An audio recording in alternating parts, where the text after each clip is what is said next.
अहो माझ्या बरोबर सरळ वागायचं. हा? हं. काय तर लय आगाऊपणा करायचं नाही सांग. ऐ, गणपती कोणाला लिहितेस? नाहीतर मग माझ्या भावाला नाव सांग. कोण भाऊ तुझा? कुठला भाऊ? सांगते मला भावाचं भ्या ते. होय का? मग लक्षात ठेवा, मुख्यमंत्री लाडकी बहीण योजना परत पुन्हा चालू झाली. 1500 रुपये खाते येऊन पडल्यात. त्यामुळं लक्षात ठेवायचं. समजलं? होय. हा. धन्यवाद मुख्यमंत्री साहेब. तुमचा हात असाच बहिणींच्या डोक्यावरती कायमचा राहू द्या. धन्यवाद. बाबा, नारायण झाले रे. काय खरं नाही. सोनाली, हं. मला एका प्रश्नाचं उत्तर द्यायचं. हा. बघू ते किती हुशार आहे. हं.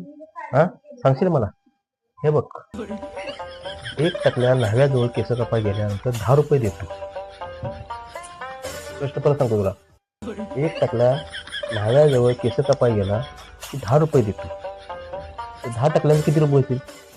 100 रुपये. बरोबर ना? हुशार बाई,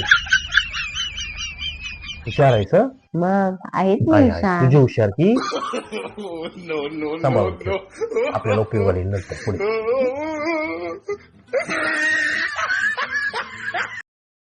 मांजर आणि नवरा किती पण राग येऊ दे, कुठेही जाऊ दे, शेवटी संध्याकाळी घरीच येणार. होय काय? बोका आणि बायको किती लाडकोली, गुरगुल्याशिवाय राहत नाही. अहो हा तर फक्त जॉब होता, तुम्ही काय एवढं म्हणायला लागले? मी पण जोकच केला. हो ना.